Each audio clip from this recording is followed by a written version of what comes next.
नमस्कार दर्शक बंधु आपण समस्त को आम चैनल को स्वागत। आज आम से राशि विषय रे आलोचना करने को जाऊँ जहाँ सारा ब्रह्मांडर सबुठारु रहस्यमय दयालु एवं अंतर्ज्ञानी राशि बोली कहुए। हाँ बंधुगण, आज आमर आलोचना होउछि राशि चक्रर द्वादश बा शेष राशि मीन राशि विषय रे। जदि आपणकर मीन राशि किंबा आपणक परिवार रे कहार मीन राशि तेबे आजर एही विशेष भिडियोटी आपण पई एक आलोक वर्तिका सदृश हेबो। आज आमे कोनोसी उपर ठाउरिया राशिफल कहबाकू जाऊ नाहु।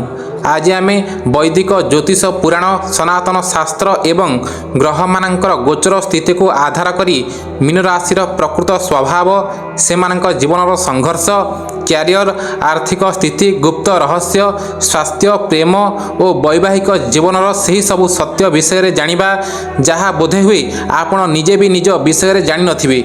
एही भिडियोटी टिके लंबा हेबो, किंतु मु दाबीर सह कहि पारे जे यार प्रतिटी सेकेंड आपणक जीवनर कोनोसी ना कोनोसी द्वंद्व को दूर करिवो। तेणु शेष पर्यंत धैर्यर सह देखंतु। वैदिक शास्त्र अनुसार मीन हेउछि एक दुई स्वभाव जल तत्वर राशि।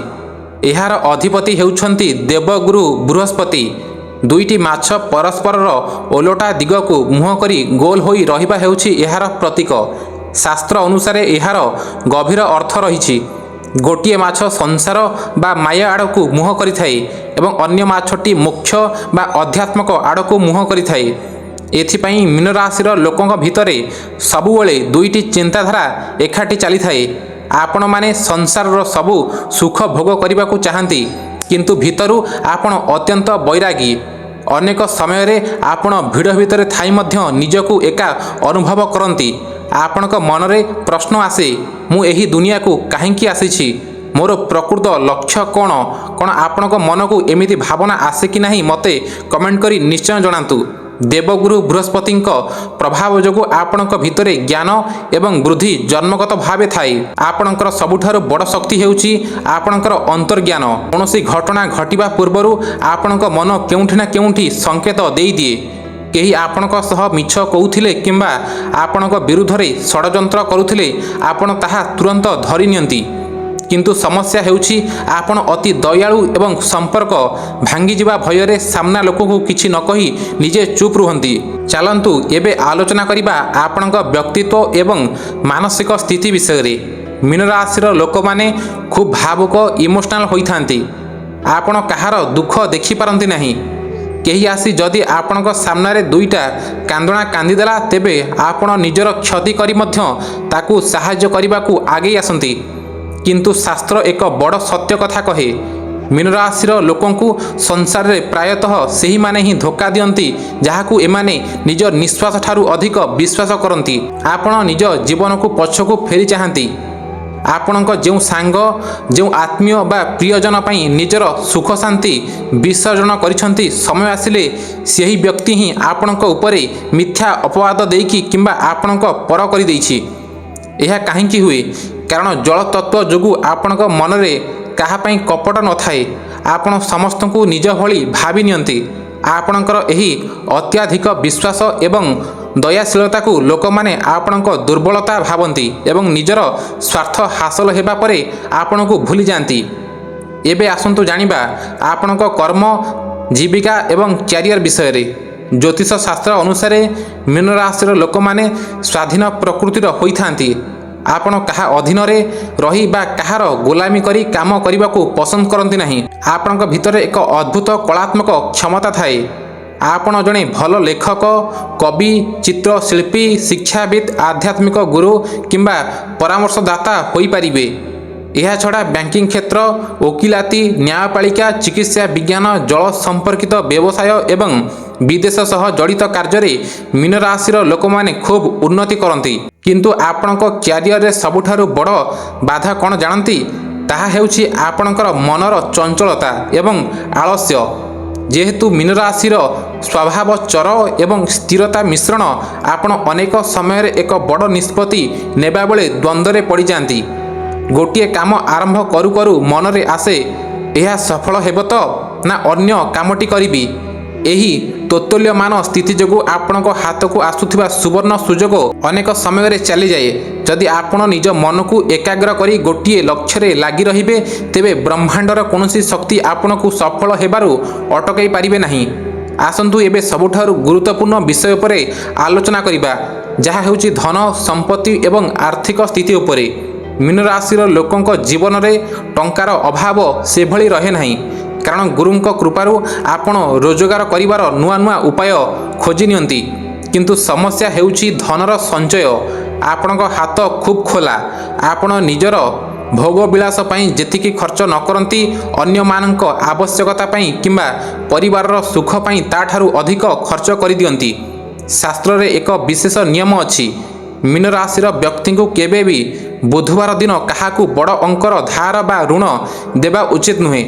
ଯଦି ଆପଣ ବୁଧବାର ଦିନ କାହାକୁ ପଇସା ଦିଅନ୍ତି, ତେବେ ସେହି ପଇସା ବୁଡ଼ିଯିବାର ସମ୍ଭାବନା 90% ଥାଏ। ଏହାଛଡ଼ା ଅଯଥା କୋର୍ଟ କଚେରୀ କିମ୍ବା ବିବାଦ ଠାରୁ ଦୂରେଇ ରୁହନ୍ତୁ, ନହେଲେ ଆପଣଙ୍କର ବହୁତ ଧନ ନଷ୍ଟ ହୋଇପାରେ।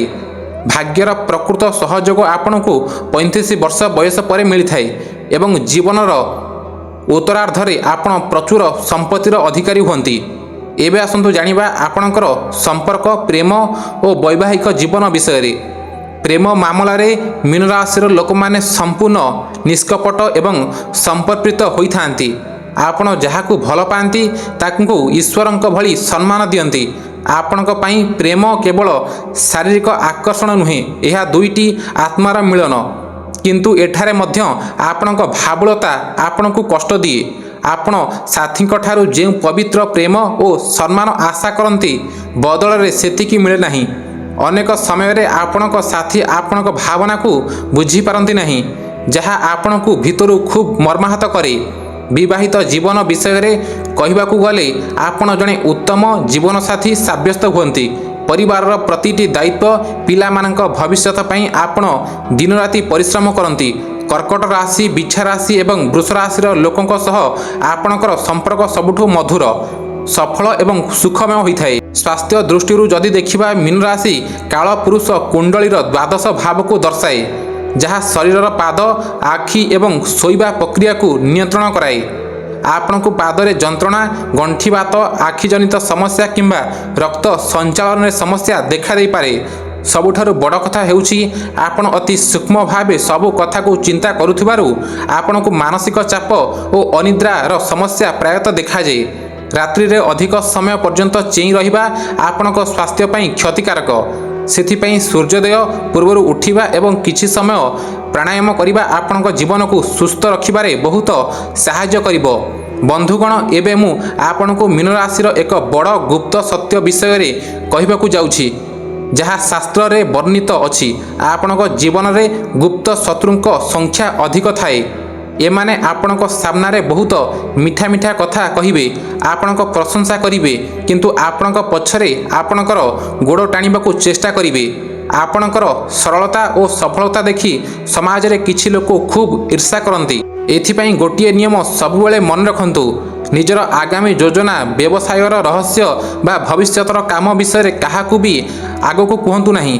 କାମଟି ସମ୍ପୂର୍ଣ୍ଣ ସଫଳ ହେବା ପରେ ହିଁ ସମସ୍ତଙ୍କୁ ଜଣାନ୍ତୁ, ନଚେତ୍ ଲୋକଙ୍କର ଖରାପ ନଜର ବା ନକାରାତ୍ମକ ଶକ୍ତି ଯୋଗୁଁ ଆପଣଙ୍କର ହେବାକୁ ଥିବା କାମ ମଧ୍ୟ ଶେଷ ମୁହୂର୍ତ୍ତରେ ବିଗିଡ଼ି ଯାଇପାରେ। କ'ଣ ଆପଣଙ୍କ ସହ ଏମିତି କେବେ ଘଟିଛି? ହେବାକୁ ଥିବା କାମ ଶେଷ ବେଳକୁ ଅଟକି ଯାଇଛି କି? କମେଣ୍ଟରେ ନିଶ୍ଚୟ ଜଣାନ୍ତୁ। ଶେଷରେ ଆସନ୍ତୁ ଆଲୋଚନା କରିବା ସେହି ମହା ଚମତ୍କାରୀ ଶାସ୍ତ୍ରୀୟ ପ୍ରତିକାର ବିଷୟରେ, ଯାହା ଆପଣଙ୍କ ଜୀବନର ସବୁ ବାଧାବିଘ୍ନକୁ ଚୁଟକିରେ ଦୂର କରିଦେବ। ଆମର ମହାପୁରୁଷ ଏବଂ ଜ୍ୟୋତିଷ ଶାସ୍ତ୍ର ଅନୁସାରେ ମୀନ ରାଶିର ଲୋକଙ୍କ ପାଇଁ ତିନିଟି ମୁଖ୍ୟ ପ୍ରତିକାର ରହିଛି। ପ୍ରଥମ ପ୍ରତିକାର ରହିଛି, ଯଦି ଆପଣଙ୍କର ଭାଗ୍ୟ ସାଥ ଦେଇନାହିଁ, ପ୍ରତିଦିନ ସକାଳେ ଗାଧୋଇବା ପରେ ନିଜ କପାଳରେ ଏବଂ ନାଭିରେ କେଶର କିମ୍ବା ହଳଦୀର ତିଳକ ନିଶ୍ଚୟ ଲଗାନ୍ତୁ। ଏହାଦ୍ୱାରା ଆପଣଙ୍କ କୁଣ୍ଡଳୀରେ ଦେବଗୁରୁ ବୃହସ୍ପତି ବଳବାନ ହେବେ ଏବଂ ସମାଜରେ ଆପଣଙ୍କର ମାନସମ୍ମାନ ଖୁବ୍ ବଢ଼ିବ। 2 ନମ୍ବର ପ୍ରତିକାର ରହିଛି, ପ୍ରତ୍ୟେକ ଗୁରୁବାର ଦିନ ଗାଈଙ୍କୁ ହଳଦିଆ ମିଶା ରୁଟି, ଗୁଡ଼ କିମ୍ବା ବୁଟ ଡାଲି ଖାଇବାକୁ ଦିଅନ୍ତୁ। ଗାଈ ଭିତରେ 33 କୋଟି ଦେବାଦେବୀଙ୍କର ବାସ ଥାଏ। ଏହି ସେବା ଦ୍ୱାରା ଆପଣଙ୍କର ଆର୍ଥିକ ସମସ୍ୟା ଦୂର ହେବ ଏବଂ ଘରକୁ ଧନର ଆଗମନ ହେବ। 3 ନମ୍ବର ପ୍ରତିକାର ରହିଛି, ପ୍ରତିଦିନ ସକାଳେ କିମ୍ବା ସନ୍ଧ୍ୟାରେ ତୁଳସୀ ମାଳିରେ ଓମ୍ ନମୋ ଭଗବତେ ବାସୁଦେବ ମନ୍ତ୍ରର ଅତି କମ୍ରେ ଗୋଟିଏ ମାଳି ଜପ କରନ୍ତୁ। ଏହି ମନ୍ତ୍ର ଆପଣଙ୍କ ଚାରିପାଖରେ ଏକ ସୁରକ୍ଷା କବଚ ସୃଷ୍ଟି କରିବ, ଯାହାଦ୍ୱାରା କୌଣସି ଗୁପ୍ତ ଶତ୍ରୁ ବା ନକାରାତ୍ମକ ଶକ୍ତି ଆପଣଙ୍କର କିଛି କ୍ଷତି କରିପାରିବ ନାହିଁ। ମୋର ପ୍ରିୟ ମୀନ ରାଶିର ଦର୍ଶକ ବନ୍ଧୁମାନେ, ଆପଣମାନେ ହେଉଛନ୍ତି ସାରା ସଂସାରକୁ ଆଲୋକିତ କରୁଥିବା ଏକ ଜ୍ଞାନର ଦୀପ। କେବଳ ନିଜର ଆତ୍ମବିଶ୍ୱାସକୁ କମିବାକୁ ଦିଅନ୍ତୁ ନାହିଁ ଏବଂ ଅତ୍ୟଧିକ ଭାବୁକ ହୋଇ ନିଜର କ୍ଷତି କରନ୍ତୁ ନାହିଁ। ନିଜ ଉପରେ ଏବଂ ଭଗବାନଙ୍କ ଉପରେ ବିଶ୍ୱାସ ରଖନ୍ତୁ। ସମୟ ନିଶ୍ଚିନ୍ତ ବଦଳିବ। ଆଶା କରୁଛୁ ଆଜିର ଏହି ଶାସ୍ତ୍ରୀୟ ଏବଂ ମହତ୍ତ୍ୱପୂର୍ଣ୍ଣ ଆଲୋଚନା ଆପଣଙ୍କ ହୃଦୟକୁ ଛୁଇଁଥିବ। ଆପଣଙ୍କୁ ଏହି ଭିଡ଼ିଓଟି କେମିତି ଲାଗିଲା ମୋତେ କମେଣ୍ଟ ବକ୍ସରେ ନିଶ୍ଚୟ ଜଣାନ୍ତୁ। ଭିଡ଼ିଓଟି ଗୋଟିଏ ଛୋଟ ଲାଇକ୍ କରି ନିଜ ସାଙ୍ଗସାଥି ଏବଂ ପରିବାର ଲୋକଙ୍କ ସହ ସେୟାର କରନ୍ତୁ, ଯାହାଦ୍ୱାରା ସେମାନେ ମଧ୍ୟ ଏହାର ଲାଭ ଉଠାଇ ପାରିବେ। ଆଉ ହଁ, ଯଦି ଆପଣ ଆମ ଚ୍ୟାନେଲରେ ନୂଆ, ତେବେ ଏମିତି ହିଁ ସତ୍ୟ ଏବଂ ଶାସ୍ତ୍ରୀୟ ତଥ୍ୟ ଜାଣିବା ପାଇଁ ଆମ ଚ୍ୟାନେଲକୁ ଏବେ ହିଁ ସବସ୍କ୍ରାଇବ୍ କରିନିଅନ୍ତୁ। ରହୁଛି, ପୁଣି ଦେଖାହେବା ଆଉ ଏକ ନୂଆ ଭିଡ଼ିଓରେ। ସେ ପର୍ଯ୍ୟନ୍ତ ସମସ୍ତେ ଭଲରେ ରୁହନ୍ତୁ। ଧନ୍ୟବାଦ। ଜୟ ଜଗନ୍ନାଥ।